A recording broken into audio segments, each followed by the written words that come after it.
امریکایي څېړونکي وایي تېره اونۍ د افغان ځواکونو په وړاندې پرله پسې خونړي بریدونه د جمهور رئیس ډانلډ ټرمپ د نوې ستراتیژۍ په وړاندې د قوت ښکارول دي. طالبان له تېرې سې شنبې نه راپدې خوا له 4 بریدونو نه په 3 کې خپل هدف ته د رسېدو لپاره د موټر بم نه کار اخیستی او هڅه یې کړې ده چې د امنیتي ځواکونو مورال ټیټ کړي، وسلې او مهمات یې ورنه غلا کړي او بیرته یې په دوی استعمال کړي. دا د طالبانو په تاکتیک کې مهم بدلون دی. په وروستیو کلونو کې طالبان د ولایاتو د مرکزونو د نیولو لپاره جنګېدل، خو اوس یې بریدونه په پوځي اډو باندې متمرکز کړي دي.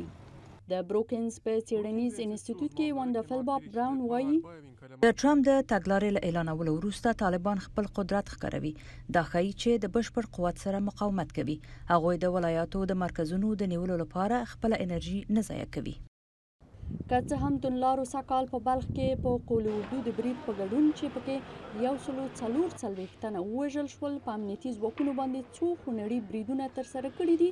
خو د تېرې اونۍ بریدونه ځکه د پام وړ دي چې افغان او امریکایي ځواکونو خپل بریدونه ډیر کړي او په یوه اونۍ کې په 5 بیلابیلو بریدونو کې د پولیسو، پوځیانو او ملکیانو په ګډون 150 تنه ووژل شول.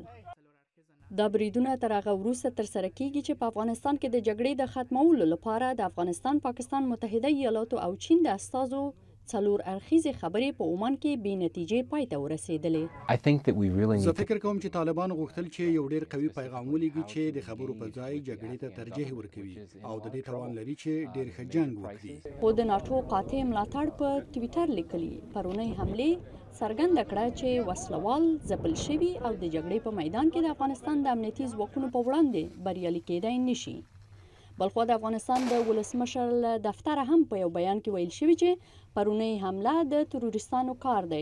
د افغانستان دښمنان د داسې عملو په ترسره کولو سره غواړي چې په ولس کې ویره او ډار خپور کړي، ولې د افغانستان ولس تیر ته نه ورګرځي. خو چارواکي تر اوسه د دې ځواب نه لري چې د دې ډول چریکي بریدونو دفاع او مخنیوی څنګه باید وشي.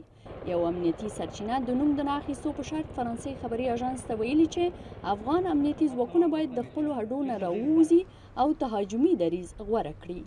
مهمو فیلباپ براون وایي د امنیتي پوستو غښتلي کول او د امنیتي ارګانونو ترمنځ د اطلاعاتو شریکول ښایي د دې ستونزې په حل کې مرسته وکړي.